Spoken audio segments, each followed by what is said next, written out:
మీకోసం ఒక కథ తీసుకొచ్చాను. ఈ కథ చాలా బావుంటుంది. ఇంక స్టోరీలోకి వెళితే అమ్మా నాన్న ఊరు వెళ్ళిన తర్వాత అక్క నేను మాత్రమే ఇంట్లో ఉన్నాం. అక్కని నాకోసం బిర్యానీ చేయమని చెప్పి పక్కనే ఉన్న మెడికల్ షాప్కి వెళ్లి తిరిగి ఇంటికి వచ్చాను నేను. పిల్లలు పుట్టడానికి అక్కకి నేను చేసే సహాయం ఏమిటా అంటూ అక్క తెగ ఆలోచిస్తూ ఉంది. ఇంటికి వెళ్లిన నాకోసం అక్క చేసిన బిర్యానీ పెట్టింది. మా అక్క చేసిన బిర్యానీ అంటే నాకు చాలా ఇష్టం. ఫుల్గా లాగించేసిన నేను ఇంక గదిలోకి వెళ్ళిపోయాను. నేను వెళ్లిన కాసేపటి తర్వాత అక్క కూడా వచ్చింది. గదిలో బెడ్ మీద నిద్రపోతున్నాను నేను. నా దగ్గరికి వచ్చిన అక్క, ఏమిట్రా, పొద్దున నాతో అంతలా చిలిపి పనులు చేసి ఇప్పుడేమిటిలా సైలెంటుగా నిద్రపోతున్నావంటూ నా గుండెలపై తలవాల్చి నిద్రపోతూ అడిగింది అక్క. నిద్రపోతున్న అక్కని మరింతగా దగ్గరికి తీసుకుని, అక్కా, ఇప్పుడు నేను చెప్పేది జాగ్రత్తగా విను. ఇది నీకు కరెక్ట్ అనిపించకపోవచ్చు కాని నీ కోపురం నిలబడాలంటే మనకున్న మార్గం ఇదొక్కటే అంటూ చెప్తున్న నాతో, తమ్ముడు, ఏమిట్రా నువ్వు అసలు ఏం చెప్పాలనుకుంటున్నావు అని అడిగిందక్క. చెప్పేది వినక్క అంటూ ఇంక చెప్పటం స్టార్ట్ చేశాను నేను. అక్క, భావకి శృంగారంలో శక్తి తక్కువుంది. ఇప్పుడు నువ్వు ఏం చేసినా అది సరవ్వదని డాక్టర్ చెప్పారంటున్నావు. ఇప్పుడు నీకు పిల్లలు పుట్టాలంటే కావలసింది శక్తి. అందుకు మనకి శక్తి ఎక్కువున్నది కావాలి. అందుకు నువ్వొక పని చేయాలన్నాను నేను. అంటే ఏమిట్రా తమ్ముడు, ఇప్పుడు నన్ను వేరొకరితో సంబంధం పెట్టుకోమంటావా అని అడిగింది అక్క నన్ను. వేరొకరితో సంబంధం పెట్టుకోమని నేనెందుకు చెప్తానక్కా అన్నాను నేను. మరిప్పుడు నువ్వు చెప్తుందేమిట్రా? ఎక్కువ శక్తి కావాలంటే మీ బావ వల్ల కానప్పుడు అది ఎలా జరుగుతుంది? నేను పిల్లల్ని ఎలా కంటాను అని అడిగిందక్క. అందుకే కదక్కా నేను సహాయం చేస్తాను అన్నాను నేను.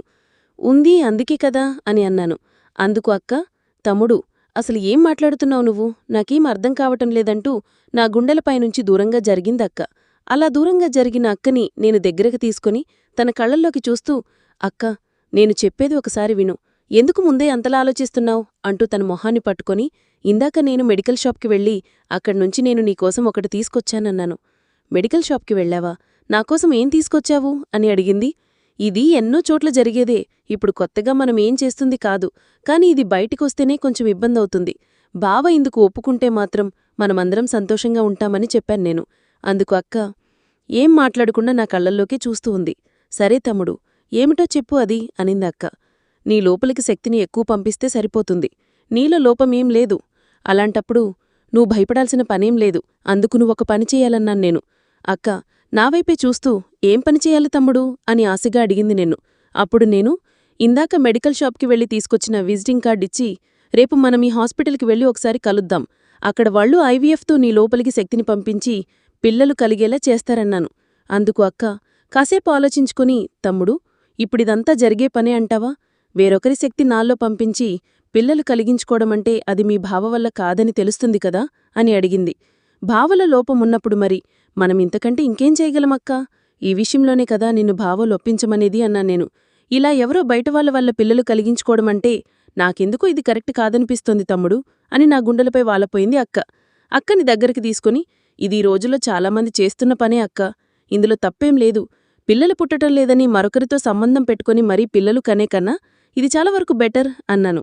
కాసేపు ఆలోచించిన అక్క, నువ్వు చెప్తుందంతా బాగానే ఉందిరా. మీ భావను కూడా నేను ఒప్పిస్తాను. అంతకంటే ముందు నాకు ఆలోచన వచ్చింది.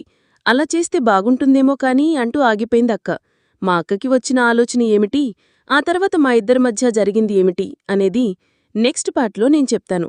స్టోరీ గురించి, నెక్స్ట్ పార్ట్ గురించి కింద కామెంట్ చేయండి. వీడియో కనుక నచ్చితే ఒక లైక్ చేయండి. Please subscribe my channel. Thank you.